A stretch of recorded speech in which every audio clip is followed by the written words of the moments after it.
کچھ روایات ایسی ہیں جو اہل و سنہ کے ہاں جو کتابیں احادیث کی معتبر ہیں ان کتابوں میں وہ روایات معتبر نہیں.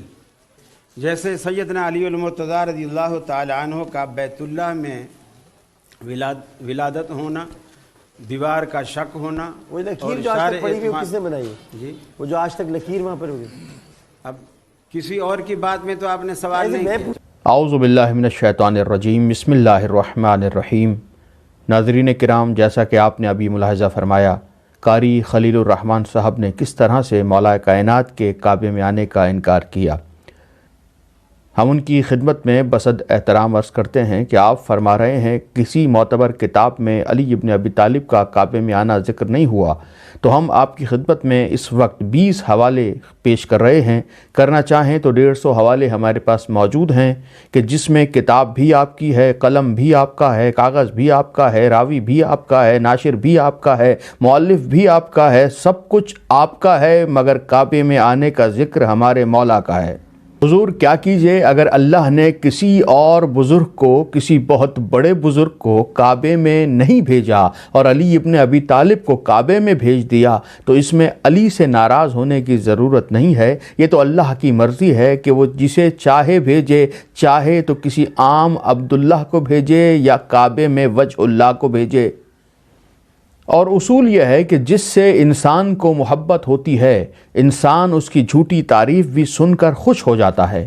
بیٹے سے محبت ہے، اگر کوئی کہے حضور ماشاءاللہ آپ کا بیٹا تو چاند جیسا ہے، تو خوش ہو جاتے ہیں. کبھی پلٹ کر نہیں کہتے جناب کیوں دروغ گوئی سے کام لے رہے ہیں، کہاں چاند کہاں میرا بیٹا. کبھی اعتراض نہیں کرتے، جھوٹی تعریف سن کے بھی خوش ہو جاتے ہیں. کیوں؟ اس لیے کہ بیٹے سے محبت ہے.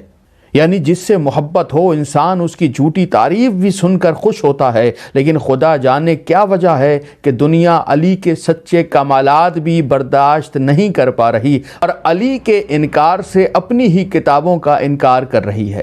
پہلا حوالہ آپ کی نظر کر رہا ہوں، امام ابو عبداللہ حاکم نیشاپوری.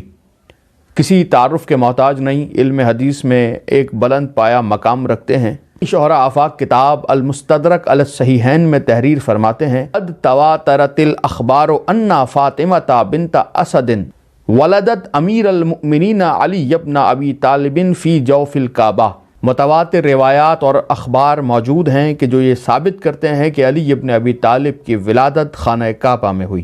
کسی ایک راوی کی بات نہیں کی، تواتر کا ذکر کیا. متواتر طور پر یہ خبر آئی ہے کہ علی ابن ابی طالب ہی مولود کعبہ ہیں. کوئی کہہ سکتا ہے کہ فضائل علی ابن ابی طالب کے باب میں امام حاکم نے اس روایت کو کیوں نہیں لکھا؟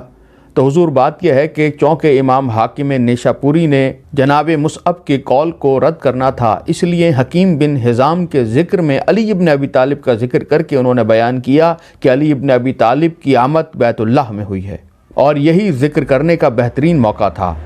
اب کچھ افراد نے یہ ذکر کیا کہ ہم امام حاکم کی اس بات کو تسلیم نہیں کرتے، تو حضور یہ امام حاکم کی نقل کردہ کوئی روایت نہیں ہے کہ جسے ضعیف کہہ کر اس کا انکار کر دیا جائے، بلکہ یہ ان کی اپنی تحقیق ہے، اور اس تحقیق کو رد کرنے کے لیے بھی کسی بلند پایا علمی شخصیت کی تحقیق کا ہونا ضروری ہے، کیونکہ تحقیق کو دعوے اور اعتراض سے رد نہیں کیا جا سکتا، اس کے مقابلے پر بھی کوئی تحقیق پیش ہونی چاہیے.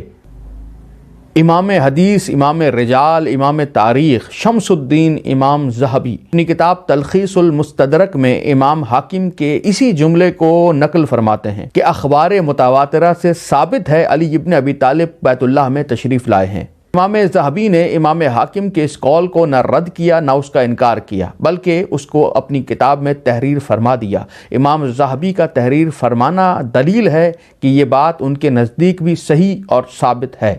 امام المحدثین ملا علی قاری بھی اپنی کتاب شرح الشفا میں امام حاکم کی اسی روایت کو نقل فرما رہے ہیں کہ مولا کائنات کی آمد بیت اللہ میں ہوئی ہے. ملا علی قاری جیسے محقق و محدث نے بھی نہ امام حاکم پر اعتراض کیا نہ امام ذہبی پر اعتراض کیا، بلکہ خود بھی اسی چیز کو نقل فرما دیا. یعنی ان کے نزدیک بھی یہ بات درست ہے. علامہ ابن مغازلی شافعی المتوفی 483 ہجری، یعنی 961 سال پہلے ان کا انتقال ہوا. اپنی شہرہ آفاق کتاب مناقب امیر المؤمنین میں تحریر فرماتے ہیں کہ فاطمہ بنت اسد بیت اللہ میں داخل ہوئیں فولدت غلاما مسرورا، اور ایک مسکراتا ہوا بچہ دنیا میں آیا۔ معروف مورخ علامہ علی ابن حسین مسعودی المتوفی 346 ہجری، یعنی آج سے 1100 سال پہلے دنیا سے رخصت ہوئے، اپنی مشہور کتاب مروج الذہب میں تحریر فرماتے ہیں انا مولدہ الکعبہ، علی ابن ابی طالب بیت اللہ میں تشریف لائے۔ امام محمد ابن اسحاق المکی اپنی معروف کتاب اخبار مکہ میں تحریر فرماتے ہیں اول من ولد فی الکعبۃ من بنی ہاشم علی ابن ابی طالب، علی ابن ابی طالب جو بنی ہاشم میں سے ہیں وہ پہلے شخص ہیں جو کعبے میں پیدا ہوئے۔ بر صغیر پاک و ہند کے مشہور مورخ و فقیہ حضرت شاہ ولی اللہ محدث دہلوی اپنی کتاب ازالۃ الخفا میں تحریر فرماتے ہیں کہ حضرت علی کی ولادت کے وقت جو مناقب ظاہر ہوئے ان میں سے ایک یہ ہے کہ آپ کی ولادت خانہ کعبہ میں ہوئی، اور امام حاکم نے تحریر فرمایا کہ متواتر اخبار میں سے ہے کہ آپ کی ولادت خانہ کعبہ میں ہوئی ہے۔ شاہ ولی اللہ محدث دہلوی نے اپنی ایک اور کتاب قرۃ العینین میں بھی امیر المومنین کا کعبے میں آنا تحریر فرمایا ہے۔ علامہ مومن ابن حسن شبلنجی اپنی کتاب نور الابصار میں تحریر فرماتے ہیں رسول اکرم کے چچا زاد بھائی اور اللہ کی تلوار بے نیام یعنی حضرت علی ابن ابی طالب 13 رجب 30 عام الفیل کو بیت اللہ میں متولد ہوئے۔ پھر فرماتے ہیں وَلَمْ يُولَدْ فِي الْبَيْتِ الْحَرَامِ قَبْلَهُ أَحَدٌ سِوَاهُ، علی ابن ابی طالب سے پہلے کوئی بھی خانہ کعبہ میں متولد نہیں ہوا۔ برادران اہل سنت کے معروف صوفی عالم دین ملا عبد الرحمن جامی اپنی کتاب شواہد النبوہ میں تحریر فرماتے ہیں کہ علی ابن ابی طالب کی ولادت خانہ کعبہ میں ہوئی۔ عظیم محدث شاہ عبدالحق محدث دہلوی بھی تحریر فرماتے ہیں کہ مولا کائنات کی ولادت خانہ کعبہ میں ہوئی۔ گنجی شافعی نے بھی کفایت الطالب میں مولا کائنات کی ولادت خانہ کعبہ میں ہونا تحریر فرمایا ہے۔ سبت ابن جوزی نے اپنی کتاب خیرۃ الخواص الامہ میں روایت تحریر فرماتے ہیں کہ فاطمہ بنت اسد خانہ کعبہ کا طواف کر رہی تھیں کہ ان کے لیے دیوار کعبہ شک ہوئی اور وہ بیت اللہ الحرام میں داخل ہوئیں اور وہیں مولا کائنات دنیا میں آئے۔ شاہ عبد العزیز محدث دہلوی اپنی کتاب معروف کتاب تحفہ اثنا عشریہ میں تحریر فرماتے ہیں کہ فاطمہ بنت اسد کعبۃ اللہ میں داخل ہوئیں اور وہیں حضرت علی متولد ہوئے۔ علامہ عبید اللہ امرتسری اپنی معروف کتاب ارجح المطالب فی مناقب علی ابن ابی طالب میں تحریر فرماتے ہیں کہ حضرت علی ابن ابی طالب عین بیت اللہ میں جوف کعبہ میں دنیا میں آئے۔ نور الدین علی ابن ابراہیم حلبی اپنی کتاب سیرت حلبیہ میں تحریر فرماتے ہیں انہ ولد فی الکعبہ، علی ابن ابی طالب کعبۃ اللہ میں بتحقیق دنیا میں آئے۔ محدث کبیر ابراہیم الجوینی اپنی معروف کتاب فرائض الصمتین میں تحریر فرماتے ہیں یولد فی الکعبۃ الا علی، کعبۃ اللہ میں علی ابن ابی طالب کے علاوہ کوئی پیدا نہیں ہوا۔